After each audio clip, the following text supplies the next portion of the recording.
Menurut pendapat saya, reaksi biokimia terpenting, terutama bagi manusia, adalah respirasi sel.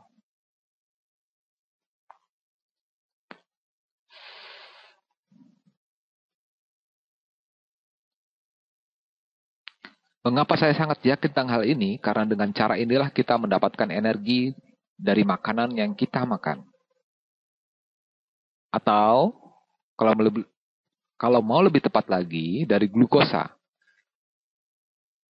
Sehingga boleh disimpulkan sebagian besar yang kita makan atas kurangnya karbohidrat akan menjadi glukosa. Pada video berikutnya saya akan membahas bagaimana kita mendapatkan energi dari lemak atau protein. Tapi pada respirasi sel, mari kita berangkat dari glukosa ke energi. Dan beberapa produk sampingannya. Untuk lebih spesifik tentang itu akan saya tuliskan reaksi kimianya di sini. Jadi rumus kimia untuk glukosa adalah 6 karbon,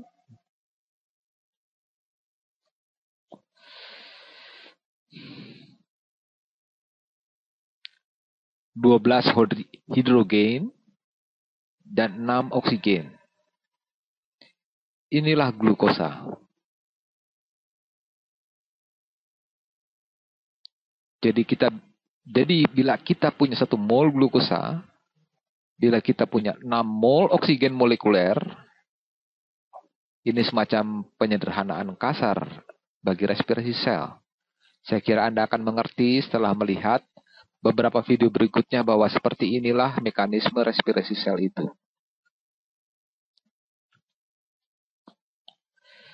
Bila saya punya beberapa glukosa, bila saya punya 1 mol glukosa dan 6 mol oksigen, melalui proses respirasi sel, mari kita berikan warna yang bagus, maka inilah respirasi sel.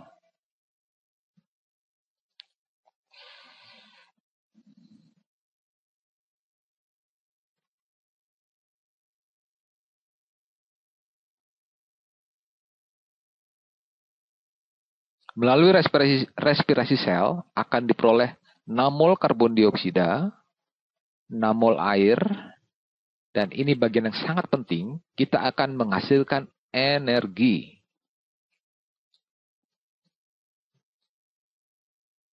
Dan inilah energi yang dapat digunakan untuk bekerja,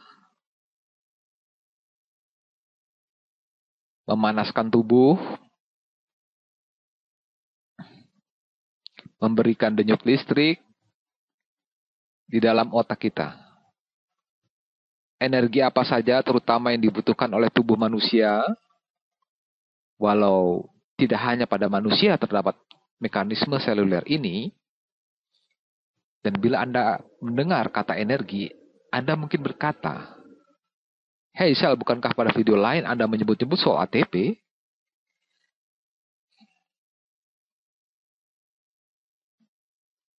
ATP adalah mata uang energi untuk sistem biologis, dan Anda dapat berkata, glukosa adalah mata uang energi.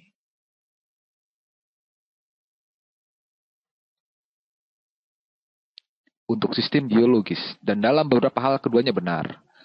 Sesungguhnya proses respirasi sel memang langsung menghasilkan energi.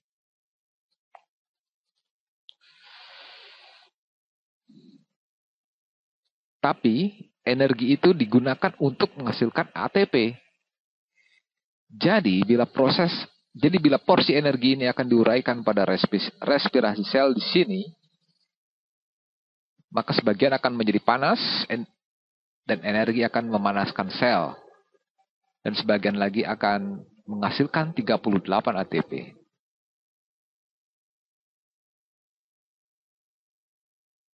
Energi siap pakai bagi sel-sel untuk mengontraksi otot atau menghasilkan impuls saraf atau menghasilkan apa saja, bertumbuh atau memecah atau apa saja yang dibutuhkan sel. Jadi agak keliru bila menyebutkan bahwa respirasi sel menghasilkan energi. Respirasi sel adalah proses mengambil glukosa dan menghasilkan ATP. Dengan panas dapat menjadi produk sampingannya. Tapi barangkali panas memang diperlukan agar sel-sel dalam tubuh kita dapat berfungsi dengan benar. Semuanya berangkat dari glukosa. dari 1 mol glukosa dan buku teks akan menyebutkan ke 38 ATP. Kenyataannya adalah ini merupakan kondisi ideal untuk mendapatkan angka 38 ATP. Saya membaca buku teks terlebih dahulu sebelum mengerjakan video ini. Dan kenyataannya tergantung pada keefisienan sel dalam melakukan respirasi sel, angkanya berada di kisaran 29-30 ATP. Tapi ada selisih besar di sini dan para ahli masih meneliti teori ini. Tapi beginilah respirasi sel itu. Dalam video-video berikutnya akan dibahas bagian-bagian pembentuknya.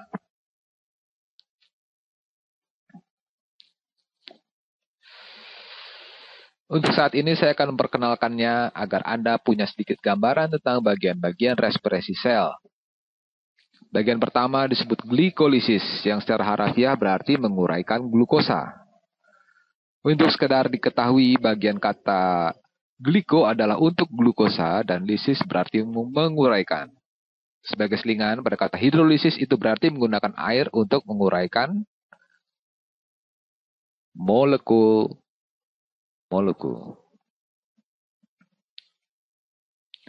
Glikolisis berarti menguraikan glukosa. Bila Anda tertarik pada asal kata, glukosa berasal dari kata Yunani gluk yang berarti manis. Dan glukosa memang manis. Untuk semua jenis gula diberikan akhiran kata osa. Itu artinya gula. Ada yang beranggapan bahwa dengan menyebut gula manis adalah penggunaan kata yang berlebihan. Tapi ada jenis gula yang tidak manis, contohnya laktosa. Susu misalnya. Tapi bila laktosa masuk dalam pencernaan, ia akan diubah menjadi gula yang manis.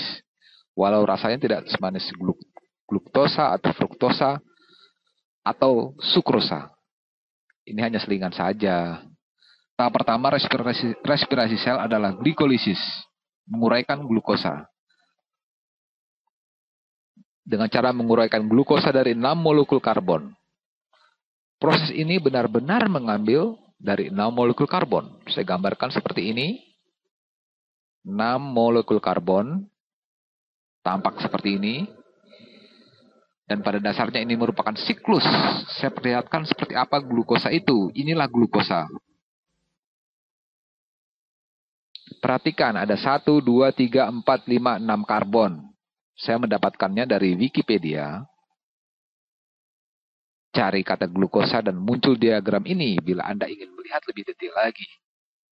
Dapat dilihat di sini. Ada 6 karbon, 6 oksigen, 1, 2, 3, 4, 5, 6. Dan biru-biru kecil ini adalah hidrogen. Seperti inilah wujud glukosa. Pada proses glikolisis, pada dasarnya hanya mengambil, saya menuliskannya sebagai deretan, tapi sesungguhnya ini merupakan rantai. Tambahkan oksigen dan hidrogen pada tiap-tiap karbon ini.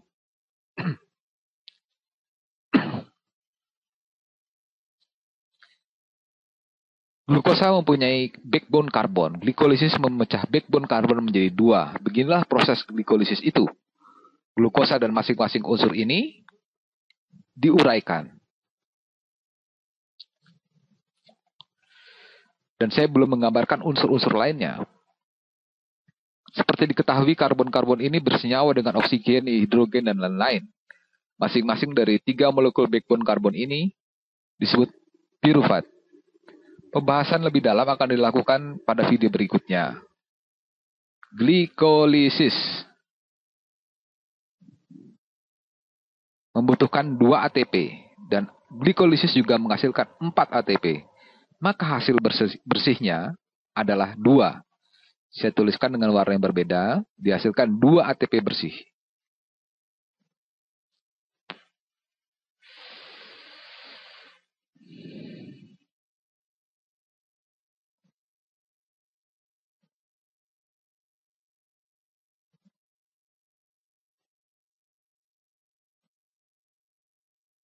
Inilah tahap pertama.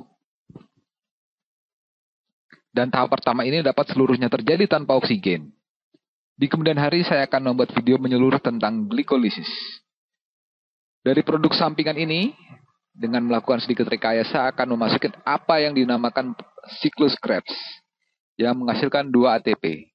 Kemudian, ini sesuatu yang menarik, ada proses lain yang terjadi setelah proses Krebs.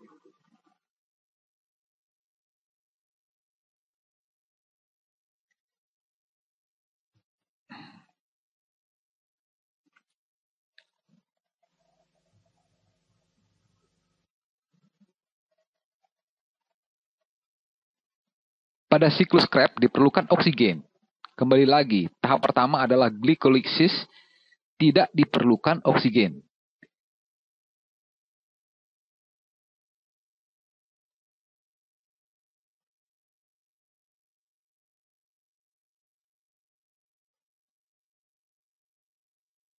Glikolisis dapat terjadi dengan atau tanpa oksigen. Oksigen tidak diperlukan di sini. Proses ini juga dapat disebut proses anaerobik. Inilah bagian anaerobik dari pernapasan.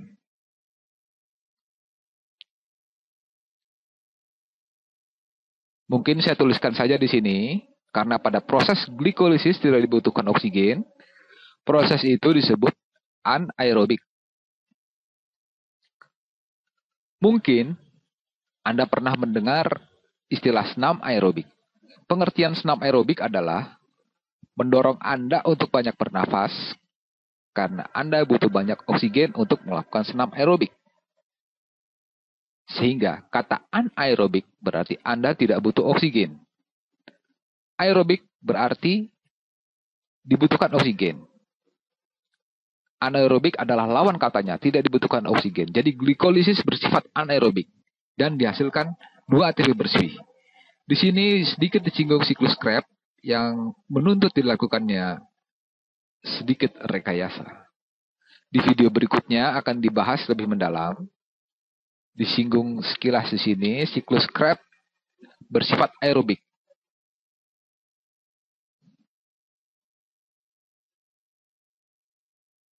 Di sini diperlukan oksigen.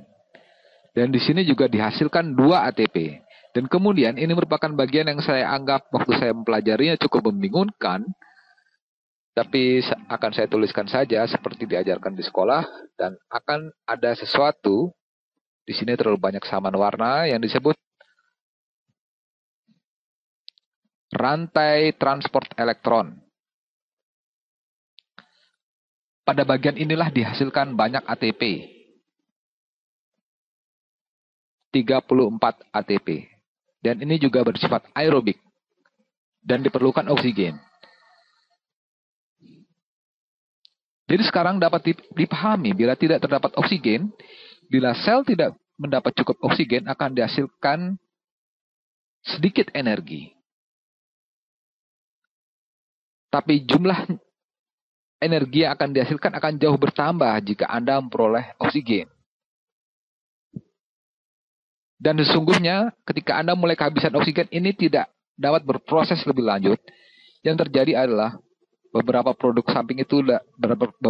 samping dari glikolisis ini bukannya menuju ke siklus Krebs dan rantai transport elektron yang membutuhkan oksigen, sebaliknya produk samping itu masuk ke suatu proses yang disebut fermentasi.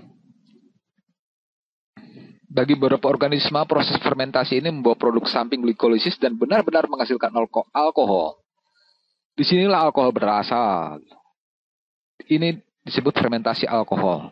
Dan kita sebagai manusia saya rasa beruntung atau sial karena otot-otot kita tidak langsung menghasilkan alkohol, tapi menghasilkan asam laktat. Jadi manusia melakukan fermentasi asam laktat. Saya tuliskan di sini asam laktat. Jenis fermentasi ini terdapat pada manusia dan mungkin beberapa mamalia. Tapi organisme lain seperti ragi juga melakukan fermentasi alkohol. Inilah yang terjadi ketika kita tidak mendapatkan oksigen. Sungguhnya asam laktat yang menyebabkan timbulnya rasa nyeri pada otot ketika saya berlari kencang dan kurang mendapatkan oksigen.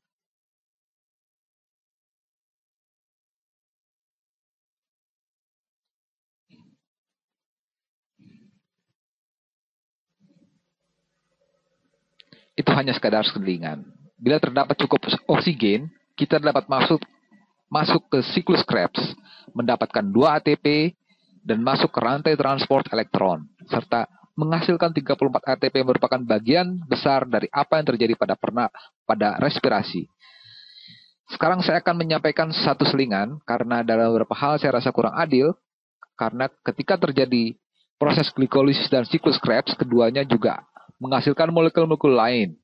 Keduanya tidak menghasilkan semua molekul-molekul tersebut, tapi apa yang dilakukan adalah, saya tahu ini akan menjadi rumit. Saya kira pada